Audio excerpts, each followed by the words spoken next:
Out of all our newer additions to Blade's Rest, the village hall was perhaps the best and most used. Only the tavern got more visitors, though that wasn't exactly a surprise. It was rare when at least 2 of the rooms weren't booked by residents wanting to meet, teach, learn. It was where we held public forums to see how things were going, where the Dramatic Society put on plays and skits. The village hall was the heart of Blade's Rest. Sometimes it was also where we had to suffer through council meetings. "Call this meeting to order." "So I do," said Brip. The satyr was dressed lavishly in bespoke green lederhosen, plush boots that reached his knees, and a shirt finished with gemstone cufflinks. He sat in the chair at the head of the table. Not only was this the tallest and comfiest chair, but it meant he would be responsible for bringing order to the meeting. Boy, did he take it seriously. Sitting around the long, incredible, well-made table, obviously produced by a master craftsman and great all-around guy, were me, Linc, Hilly, Frenrita, Gorgal, Hercule, and Nug Redbranch.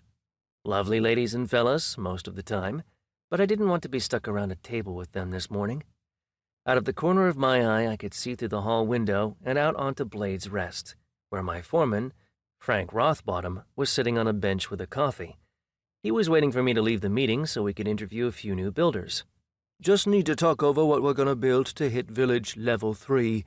Then I can get the hell out of here. This shouldn't be difficult." "Now, I wondered if we should begin our meeting with a moment of reflection," said Brip. "Humans, bow your head and close your eyes and be silent for 10 minutes. "No," I said. "No reflecting, no head bowing. The first things we always discuss are miscellaneous matters. Get the appetizers out of the way, and then on to the main course." Brip gave me a stern look from across the gavel he held, so oversized it hid most of his face.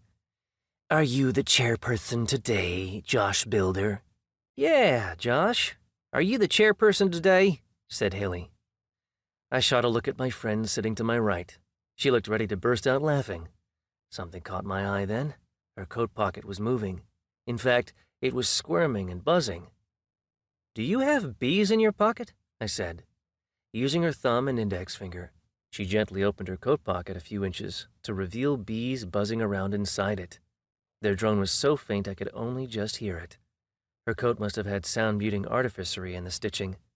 That solved one mystery, without touching the deeper question of why Hilly had bees in her pocket. I knew she was a beekeeper, but that explained squat.